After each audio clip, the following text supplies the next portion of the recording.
तमाम तारीफ़ें अल्लाह ही के लिए हैं जो तमाम जहानों का परवरदिगार है। यूँ तो रमज़ान शरीफ की सारी रातें ही बाबरकत हैं और हर रात रहमत इलाही बरसाती है, मगर इस माह मुक़द्दस के आखिरी अशरे की ताक रातों में पोशीदा लैलतुल क़द्र की क्या ही बात है। ये रात इंतहाई बरकत वाली है। इस मुबारक रात को लैलतुल क़द्र इसलिए कहते हैं कि इसमें साल भर के अहकाम नाफिज किए जाते हैं और फ़रिश्तों को पूरे साल की ज़िम्मेदारियाँ सौंपी जाती हैं। इस रात की दीगर तमाम रातों पर शर्फ़ व क़द्र हासिल है। यही वजह है कि इसे लैलतुल क़द्र कहा जाता है। इस रात के बेशुमार फ़ज़ाइल व बरक़ात हैं।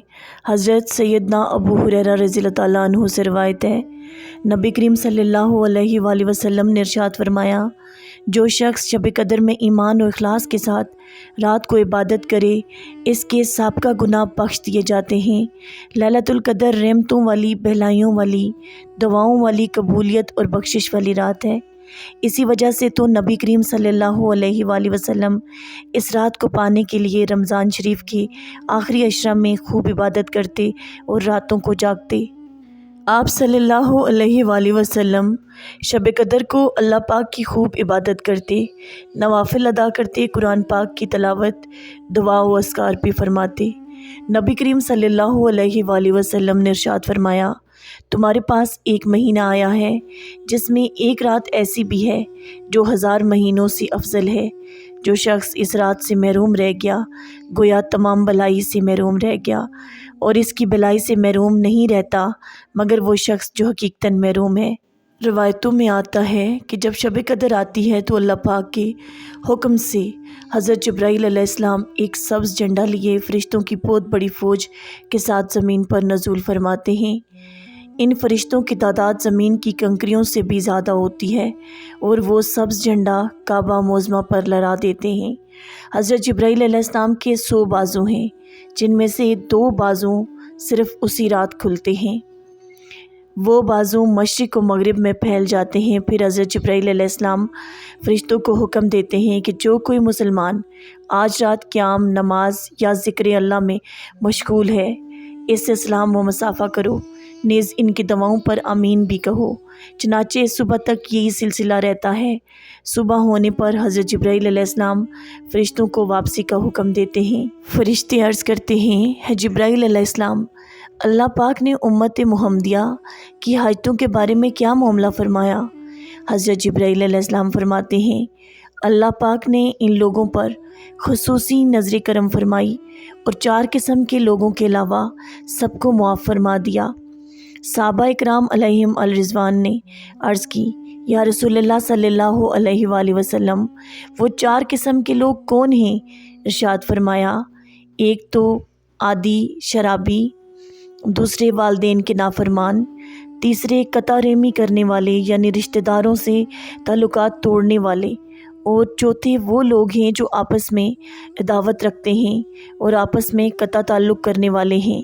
हज़रत अबादा बिन सामित रज़ियल्लाहु तआला अन्हु ने बारगाह रसालत में शब क़द्र के बारे में सवाल किया तो नबी करीम सल्लल्लाहु अलैहि वसल्लम ने इरशाद फरमाया, शब क़द्र रमज़ानुल मुबारक के आखिरी अशरे की ताक रातों यानी 21वीं, 23वीं, 25वीं, 27वीं या 29वीं शब में तलाश करो।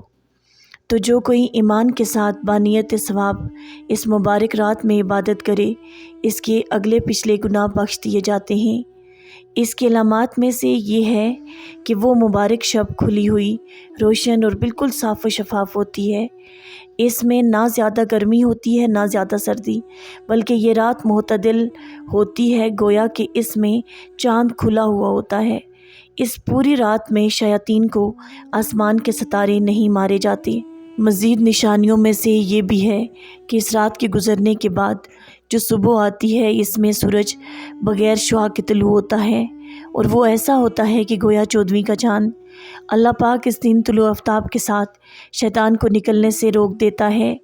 उम्मुल मोमिनीन हज़रत आयशा सिद्दीक़ा रज़ियल्लाहु तआला अन्हा से रवायत है, نبی کریم صلی اللہ علیہ وآلہ وسلم نے ارشاد فرمایا، شب قدر کو رمضان المبارک کے آخری عشرے کی طاق راتوں یعنی 21ویں، 23ویں، 25ویں، 27ویں اور 29ویں راتوں میں تلاش کرو۔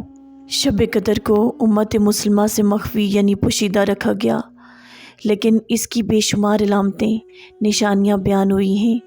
احادیث مبارکہ میں فرمایا گیا ہے کہ رمضان المبارک کے آخری عشرے کی طاق راتوں میں یا آخری رات میں سے، چاہے وہ 30ویں شب ہو، کوئی ایک رات شب قدر ہے۔ اس مبارک رات کو مخفی رکھنے میں ایک حکمت یہ بھی ہے کہ مسلمان اس رات کی جستجو یعنی تلاش میں ہر رات اللہ پاک کی عبادت میں گزارنے کی کوشش کریں کہ نہ جانے کون سی رات شب قدر ہو۔ حضرت اسماعیل حقی رحمۃ اللہ علیہ تفسیر روح البیان میں یہ روایت نقل کرتے ہیں، جو شب قدر میں اخلاص نیت سے نوافل پڑھے گا، اس کے اگلے پچھلے گناہ معاف ہو جائیں گے۔ جب رمضان شریف کے آخری عشرہ آتا ہے تو نبی کریم صلی اللہ علیہ وآلہ وسلم عبادت پر کمر باندھ لیتے، ان میں راتوں میں جاگا کرتے اور اپنے اہل خانہ کو جگایا کرتے۔ حضرت اسماعیل حقی رحمۃ اللہ علیہ نقل کرتے ہیں کہ بزرگان دین رحمۃ اللہ علیہم اس عشرے کی ہر رات میں 2 رکعت نفل شب قدر کی نیت سے پڑھا کرتے تھے۔ نیز بعض اکابر سے منقول ہے کہ جو ہر رات 10 آیات اس نیت سے پڑھ لے تو اس کی برکت و ثواب سے محروم نہ ہو۔ حضرت عائشہ صدیقہ رضی اللہ تعالیٰ عنہا روایت فرماتی ہیں، میں نے بارگاہ رسالت صلی اللہ علیہ وآلہ وسلم میں عرض کی، یا رسول اللہ صلی اللہ علیہ وآلہ وسلم، اگر مجھے شب قدر کا علم ہو جائے تو کیا پڑھوں؟ فرمایا، اس طرح دعا مانگو، یعنی ہے اللہ، بے شک تو معاف فرمانے والا ہے اور معافی دینا پسند فرماتا ہے، لہٰذا مجھے معاف فرما دے۔ اللہ پاک ہم کو بھی لیلۃ القدر کی برکتوں سے مالا مال کرے اور زیادہ سے زیادہ عبادت کرنے کی توفیق عطا فرمائے، آمین یا رب العالمین۔